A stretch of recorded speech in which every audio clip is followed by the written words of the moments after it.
Communist సిద్ధాంతం నిజంగా ప్రశాంతతనిచ్చిందా? ఇదో సందేహం.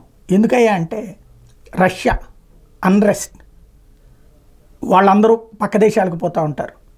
అట్లాగే చైనా, అది పేరుకి కమ్యూనిస్ట్ దేశం, అది నడుపుతున్నటువంటిది పెట్టుబడిదారీ విధానం. అంటే పూర్తిగా కమ్యూనిస్ట్ ఐడియాలజీతో సక్సెస్ అయినటువంటి దేశం లేదు ప్రపంచంలో. కానీ కమ్యూనిస్ట్ సిద్ధాంతం కరెక్టు, పెద్దవాళ్ళ వ్యాపారాలన్నిటి లాగేసుకుని ఆ డబ్బులన్నిటి పేదవాళ్ళకి పంచాలన్నటువంటి రాహుల్ గాంధీ గారిని ఇప్పుడు చూస్తున్నాం. బట్ ఈ కమ్యూనిస్టుల దేశమైనటువంటి క్యూబాకి సంబంధించి తాజా పరిణామాల మీదన చాడా శాస్త్రి గారికి సంబంధించిన ఒక కథనం చూద్దాం. కమ్యూనిస్ట్ ఆర్థిక విధానాలతో పూర్తిగా దివాలా కొట్టిన మరో దేశం క్యూబా. ప్రస్తుతం క్యూబాలో ద్రవ్యోల్బణం 30% ఉంది. ప్రభుత్వం క్యాష్ సరఫరా తగ్గించడానికి చర్యలు తీసుకోవడంతో బ్యాంకుల్లో నుండి ప్రజలు డబ్బులు డ్రా చేసుకోలేకపోతున్నారు. బ్రెడ్డు పాలు కొనుక్కోవడానికి ప్రజలు క్యూలు కడుతున్నారు. పిల్లలకి ఇవ్వడానికి పాలు లేక వరల్డ్ ఫుడ్ ప్రోగ్రాం కింద సబ్సిడీ ధరలకు గుండా సరఫరా చేయమని చెప్పి ప్రపంచ దేశాలను క్యూబా కోరింది. బ్రెజిల్ 375 టన్నుల పాలగుండా సరఫరా చేసింది. గోధుమ పిండికి కూడా బాగా కొరత రావడంతో సబ్సిడీ మీద ఇస్తున్న గోధుమ పిండి కోట తగ్గించారు. సోవియట్ యూనియన్ ఒక వెలిగినప్పుడు ఈ క్యూబా దేశానికి రష్యా ఆర్థికంగా బాగా సాయం చేసేది. ఎంతలాగా అంటే ఒక సమయంలో క్యూబా జీడిపిలో 10% నుండి 40% రష్యా ఆర్థిక సహాయం ఉండేది. ఒక అంచనా ప్రకారం 1960-90 మధ్య కాలంలో క్యూబా జనాభా 60 నుంచి 70 లక్షలు మాత్రమే ఉండేది. ఆ 30 సంవత్సరాల్లో రష్యా క్యూబాకి చేసిన ఆర్థిక వస్తు సహాయం విలువ నేటి రూపాయల్లో చెప్పాలంటే 5 లక్షల కోట్లు. ఆ కాలంలో అక్కడ ఉద్యోగం అంటే ఒక్క ప్రభుత్వ ఉద్యోగమే, ప్రైవేట్ పరిశ్రమలు లేవు. అందుకే ప్రైవేట్ ఉద్యోగాలు 5% కూడా లేవు, అన్ని ప్రభుత్వ ఆధీనంలోనే ఉండేవి. వెనిజులా కూడా క్యూబాకు చౌకగా క్రూడ్ సప్లై చేసేది. దాంతో క్యూబా ఆహారం, విద్య, వైద్యం వంటి సేవలను ఉచితంగా లేదా భారీ సబ్సిడీలతో ఇవ్వడం మొదలుపెట్టింది. ఎప్పుడైతే రష్యా పతనం చెందిందో క్యూబా ఆర్థిక కష్టాలు మొదలయ్యాయి. ప్రజలకు అన్ని ఉచితంగా లేదా బాగా సబ్సిడీలతో ఇవ్వడం అలవాటు చేసిన ప్రభుత్వానికి ఆ సదుపాయాలను అలా కొనసాగించగలిగే ఆర్థిక స్థోమత తగ్గుతూ వచ్చింది. ఇదే తరహా ఆర్థిక విధానాలు అనుసరించిన వెనిజులా దేశ ఆర్థిక వ్యవస్థ కూడా ఇదే సమయంలో ఒడిదుడుకులు ఎదుర్కోవడం ప్రారంభించింది.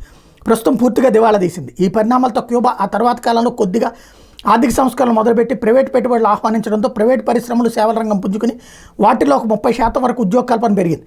అయితే కరోనా సమయంలో వచ్చినటువంటి సంక్షోభం నుండి క్యూబా ఇప్పటికి కోలుకోలేకపోయింది. క్యూబాలో 6 సంవత్సరాలకు పైగా పనిచేసిన ఒకరి కథనం ప్రకారం అక్కడ ఉద్యోగుల సరాసరి నెల జీతం $16 నుంచి $20 మాత్రం ఉంటుందట. అంటే మన లెక్కలో సుమారు నెలకు $1600. ప్రస్తుతం క్యూబాలో ధరలు రూపాయల్లో ఎలా ఉన్నాయో చూస్తే సరాసరి ఆదాయంతో రేట్లు ఒకటి కొనుక్కోవాలనుకుంటే ఒక బ్రెడ్ 500 గ్రాములది $104, లీటర్ పాలు $232. అవి కొనుక్కోవడానికి 2 నుంచి 4 గంటలు క్యూ కట్టాలి. అసలు చాలా వస్తువులు మార్కెట్లో దొరకడం లేదు అని సామాన్య ప్రజలు ఆరోపిస్తున్నారు. ఏ దేశంలో అయినా ఎవరో ఒకరి దగ్గర ఏదో ఒక ప్రదేశంలో అయినా సంపద సృష్టి అంటూ ముందు జరిగితే ఆ సంపద ఆటోమేటిక్గా వ్యవస్థలోకి వచ్చి రొటేషన్ అవుతుంది. అది పరోక్షంగా కింద వరకు చేరి కింద ఉన్న ప్రజల జీవన ప్రమాణాలు మెల్లిమెల్లిగా పెరుగుతాయి. అలా కాకుండా అసలు సంపద సృష్టించే వారి మీద ద్వేషభావం కలుగజేస్తుంది కమ్యూనిజం. సంపద సృష్టించడానికి తగిన వనరులు ప్రభుత్వం వద్ద ఉండవు, ప్రైవేట్ వారిని ప్రభుత్వం చేయనివ్వదు. 1990 వరకు మన దేశంలో జరిగింది అదే. అన్నిటి మీద ప్రభుత్వం పెత్తనమే, ప్రజలన్నిటికీ ప్రభుత్వం మీద ఆధారపడాల్సిందే. మీకు తెలుసా, మన దేశంలో 1970-80లో ఒక సిమెంట్ బస్తా కావాలంటే తహసీల్దార్ గారి వద్ద నుండి పర్మిట్ తెచ్చుకోవాలి. అలాగే రేషన్ కార్డు మీద 2 లేదా 3 కిలోలు పంచదార కేజీ ₹2.15 ఇచ్చేవాళ్ళు. బయట బ్లాక్లో దొరకడం చాలా కష్టంగా ఉండేది. దొంగతనంగా కొందాం అనుకున్న కేజీ $6 నుండి $8 ఉండేది.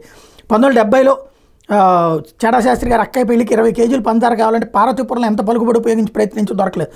పక్కనే ఒరిస్సాలో రాయగఢ్లో వాళ్ళ నాన్నగారికి తెలిసినటువంటి ఒక ఆఫీసర్ దగ్గర ప్రయత్నిస్తే ఎవరికి 10 కేజీలు పంచదార ఒరిస్సాలో దొరికిందట. అంతేకాదు దశాబ్దాల కాంగ్రెస్ పాలనలో భారతదేశం ఎంత ఘోరంగా అవమానించబడిందో చాలామందికి తెలియదు. 1958లో మన దేశం దివాళా అంచులకు చేరింది. విదేశీ మారకద్రవ్యం అడుగంటింది.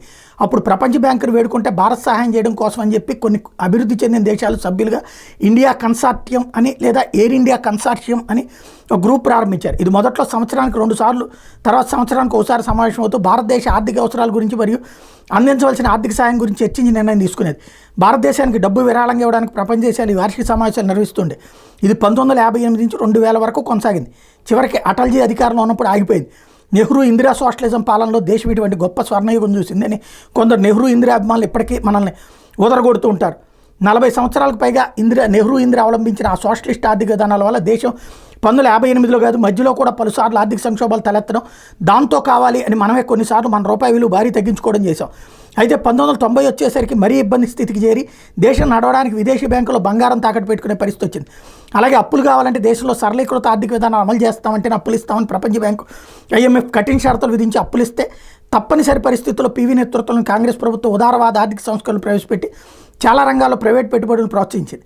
దానివల్ల దేశం నేడు ఈ స్థితిలో ఉంది. లేకపోతే మన దేశం కూడా 1990లోనే ఏ వెనిజులా లేదా క్యూబా లాగా అయి ఉండేది. అయినా ఇప్పటికీ కమ్యూనిస్టులు ఏమాత్రం సిగ్గుపడకుండా క్యూబాను ఇప్పటికీ కమ్యూనిజానికి మోడల్ స్టేట్గా ప్రచారం చేసుకుంటారు.